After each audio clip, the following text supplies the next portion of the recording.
Bonjour à tous, bienvenue encore dans notre semaine DRC Excellence où nous sommes en train de mettre en lumière les auteurs congolais de la région de Washington. Nous sommes fiers aujourd'hui de vous présenter l'un de nos auteurs que nous appelons affectueusement Papa Ngimbi, l'auteur Ngimbi Kalumbo Nziko. Bienvenue Papa Ngimbi. Oui, bonjour Babette. Comment vas-tu aujourd'hui, ça va? Très bien, merci. Ok, merci de nous donner juste un petit temps pour parler un peu de vous, en tant qu'auteur. Je sais que vous avez eu un très grand parcours professionnel et très impressionnant, mais on veut vous découvrir en tant qu'auteur. Donc, avant de commencer à parler d'un livre, je voulais d'abord que vous puissiez vous présenter un peu à notre audience et nous donner un peu juste un aperçu de qui vous êtes et votre parcours. Bien, je m'appelle Ngimbi Kalumbo Nziko, je suis congolais, comme vous le savez très bien. J'ai une formation d'économiste et spécialiste en développement, économie d'entreprise, environnement et relations internationales. J'ai un long parcours aussi puisque j'ai travaillé dans les organismes congolais pendant très longtemps pour le développement et l'élaboration des politiques de développement, des investissements et le financement des entreprises avant d'être envoyé à Washington pour servir à l'ambassade comme ministre conseiller chargé des questions économiques et commerciales. Bon, je suis ambassadeur de bonne volonté de l'État d'Arkansas ici aux États-Unis et citoyen d'honneur de la ville de Durham en Caroline du Nord. Pour le moment, je suis, je dirais, retraité, mais je me consacre à l'écriture, donc je suis écrivain. J'ai déjà publié près de 10 livres qui sont en vente sur Internet et je pense que c'est tout ce que je peux dire pour le moment. Ah, mais c'est très intéressant. Moi, je découvre que vous étiez en Caroline du Nord. Je pensais que vous avez toujours été à DC. Non, je suis citoyen d'honneur de la ville de Durham. Oui, oui, Durham, c'est très bien. Alors, moi, j'ai un seul de vos livres avec moi ici, Congolia, qui raconte des histoires congolaises. Ça parle du, euh, de, du prix Nobel, ça parle de Ali contre Foreman, ça parle toutes les histoires un peu qui rassemblent notre culture. Qu'est-ce qui vous avez écrit plus de 10 livres. Alors, qu'est-ce qui vous inspire à écrire? Comment votre inspiration vient et comment vous commencez votre process d'écrire? C'est ça. Bon, disons que j'ai commencé à écrire en 2009. Mon premier livre, c'était un aperçu de l'histoire politique du Congo depuis la création du Congo en 1885 jusqu'à l'an 2000. J'ai fait des projections. Et ce qui est intéressant, c'est que ce que j'avais prévu dans ces livres se réalise avec les événements que nous vivons actuellement. Oh. Bon, ce qui m'avait porté à écrire, c'est que bon, j'étais pendant longtemps, disons, témoin de certains événements depuis très longtemps. J'ai eu la chance, depuis l'époque coloniale, j'étais encore enfant, de voyager à travers le pays accompagnant mon père qui était fonctionnaire de l'État dans différents coins du pays. J'ai vécu les premiers événements de l'indépendance, les réunions qui avaient commencé, de la rébellion, etc. J'ai rencontré beaucoup d'hommes politiques congolais déjà depuis que j'étais à l'école secondaire. De mon parcours professionnel, j'ai eu aussi la chance de vivre certains événements en direct. Et tout cela fait que bon, j'avais déjà une connaissance assez avancée en matière d'histoire politique du Congo. Alors, j'ai voulu réfléchir tout cela dans un livre avec des réflexions personnelles. Ensuite, j'ai écrit sur les histoires que j'ai vécues personnellement et certains souvenirs d'enfance qui m'ont frappé et certaines critiques aussi de certaines chansons qui ont marqué l'histoire congolaise. Et je reprends tout cela dans une série de livres sous le titre de Congolia. Bon, je pense que vous avez l'occasion de lire Congolia 1. Vous verrez que c'est une somme d'histoires. Certaines sont comiques, mais ça vaut la peine de dans l'histoire du Congo.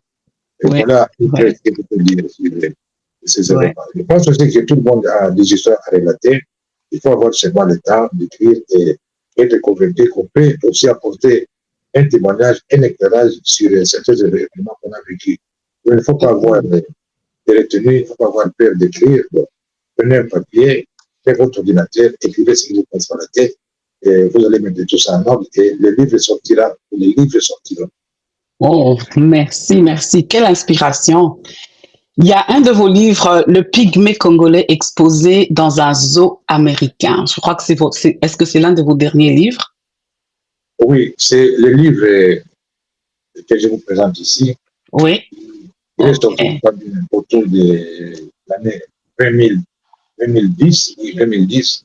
Bon, OK. c'est un livre sur une histoire très poignante. Il s'agit d'un pygmée amené du Congo aux États-Unis et qui a fini par être exposé dans une cage avec des singes.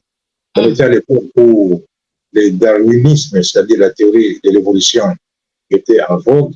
Et il y a des scientifiques qui voulaient démontrer que la race noire était inférieure, ou même noire n'avait pas beaucoup évolué. Il était proche du singe, c'est des pygmées. Et il a été mis dans une cage, il jouait avec des singes.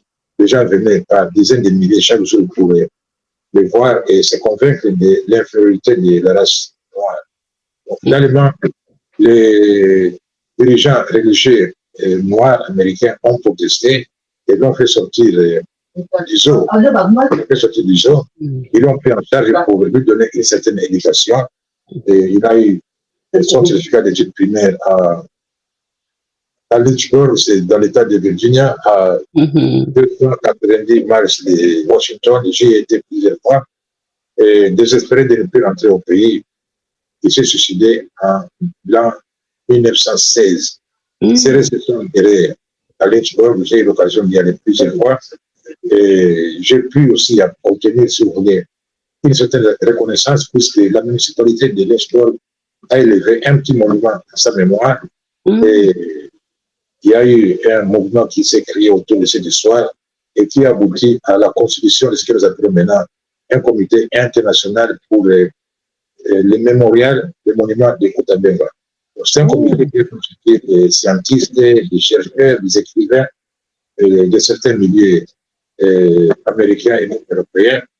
Ce comité fonctionne et l'objectif, c'est d'arriver à faire rapatrier le reste de Kutabenga au Congo où pourrait être érigé un monument en sa mémoire. Waouh, ça c'est vraiment poignant. Mais qu'est-ce que vous voudrez, quand vous écrivez, est-ce qu'il y a toujours un message spécifique que vous voulez que l'audience puisse garder, mais vos lecteurs puissent garder, par exemple dans le livre sur le pygmée? Oui, le message est très clair, c'est que nous devons condamner la discrimination, le racisme sous toutes ses formes. N'est-ce pas? Et nous devons aussi travailler pour la promotion des pygmées. Ce sont des gens qui sont encore sous l'état de discrimination. Ils ne participent pas vraiment à la vie sociale au Congo. Nous devons aider à les réinsérer dans la société, à leur donner les droits sur les terres, les droits à l'éducation, les droits aussi à la santé. Donc, c'est tout ce travail qui doit être fait et cela implique un programme d'éducation. Déjà, dans les écoles, pour que le regard porté sur les pygmées ne soit pas un regard de discrimination, un regard de mépris, mais plutôt un regard de fraternité, de sincérité pour les gens considérés comme des hommes à part entière, comme nous. Merci beaucoup. Est-ce que vous rencontrez des défis en tant qu'auteur? Quels sont ces défis? Vous pouvez nous les partager peut-être, et puis même pour la publication, pour écrire ou pour publier, pour rechercher. Quels sont certains des défis que cela entreprend? Disons que ce n'est pas toujours facile de sortir un livre, puisqu'il faut chercher un éditeur. Bon, ce n'est pas facile non plus d'en trouver qui sont disponibles pour publier des livres sur un lectorat qui n'est pas riche, qui n'a pas de moyens comme en Afrique. Donc, si vous n'avez pas de moyens pour financer une édition, vous trouverez toujours des difficultés pour sortir un livre dans des réseaux d'édition à l'étranger, en Europe ou en Amérique. Donc, vous allez peut-être vous livrer à des éditeurs qui prennent tout en charge et à qui vous êtes condamné à céder aux droits d'auteur, ce n'est pas toujours agréable, mais il faut passer par la malheureuse. C'est que nous appelons le gouvernement à penser à mettre sur pied un fonds d'édition pour permettre aux auteurs congolais de sortir des ouvrages. Moi, j'ai été au Congo plusieurs fois et j'ai rencontré des jeunes écrivains qui ont des manuscrits, mais qui n'ont pas vraiment d'espace, qui n'ont pas vraiment la possibilité de les publier. Je pense qu'un fonds est destiné à encourager, à développer l'édition serait le bienvenu. Il y a aussi beaucoup de formations ici pour aider les écrivains à faire des campagnes pour leurs livres et apprendre à faire un peu le marketing. Comment vous faites pour vendre vos livres? Est-ce que là, c'est un défi aussi? Toujours le même problème. Je vous remercie de me donner cet espace puisque je pense que je serai suivi par de nombreux téléspectateurs. Oui. C'est ça d'encourager aussi l'édition et la promotion des livres. Bon, il y a des espaces aussi qui sont ouverts sur Internet, sur les réseaux sociaux, que j'exploite pour tenter le plus de monde possible. Donc là, je suis encouragé parce que j'ai reçu beaucoup de commentaires, beaucoup de réactions et qui sont toujours positives. Et je suis satisfait parce que cela m'encourage beaucoup à persévérer dans le travail que j'ai fait. Merci beaucoup, Papa Ngimbi. Vous avez déjà donné des conseils là pour ceux qui aspirent à être des écrivains. Et ce que je peux dire, je veux lire juste pour que les gens aient une idée comment vous écrivez très bien. Parce que comme j'ai dit, et comme vous avez dit aussi en parlant du livre sur le pygmée, qu'il y a comme une idée que les Noirs sont moins intelligents. Donc, je pense que notre interview, ça continue toujours cette même campagne de mettre en lumière l'intelligence et surtout de chez nous, DRC. Je lis dans Congolia 1, ça c'est Congolia 1, c'est ça, non? Oui, je crois bien, oui, c'est ça. Des histoires congolaises, des souvenirs et des chants qui parlent. Je lis 17, mystères et énigmes du fleuve Congo. Oui. Je lis juste un paragraphe, le dernier paragraphe. Les mythes et légendes sur son parcours, toujours plus effroyables les uns que les autres, ne se comptent pas. Notre fleuve est la colonne vertébrale de la nation. Il a été avec ses affluents et les lacs témoins de tous les événements de la tragique histoire du pays. C'est sur lui que reposent les espoirs légitimes du développement du pays, avec l'exploitation de la plus forte concentration de l'énergie au monde à Inga sur son parcours inférieur. Aimons notre fleuve malgré la laideur énigmatique de la forme de son parcours. Oui. Merci beaucoup, Papa Ngimbi. Est-ce que vous pouvez nous montrer les livres, si vous avez avec vous, que les lecteurs vont reconnaître? Donc, vous avez Congolia 2, vous venez de présenter. Oui. Congolia 2, c'est la suite de cette histoire racontée dans Congolia 1. Voilà. Il y a d'autres livres consacrés à une légende sportive congolaise et des joueurs internationaux de football, Kibonge. On peut voir la couverture, oui. Voilà. Kibonge, le seigneur de football congolais. D'accord, oui, oui. Il est aussi dans Congolia. Je rends hommage à tous ces coéquipiers qui ont fait la campagne du mondial 1974 à Munich, au Berlin, et en Allemagne. C'est bien. Vous avez le dernier livre qui est sorti il y a quelques mois, 2 ou 3 mois, L'âge d'or de la rumba. L'âge de la rumba compte 100 chansons de la rumba congolaise, la rumba qui, vous savez, est inscrite au patrimoine culturel et matériel de l'humanité. Bon, ce sont des chansons qui ont été choisies dans la riche et très abondante discographie de la musique congolaise. Ce sont des chansons qui sont l'expression de certains faits sociaux, puisque nous avons une certaine caractéristique dans notre musique, du moins celle du passé, où les chansons étaient des chansons de circonstances.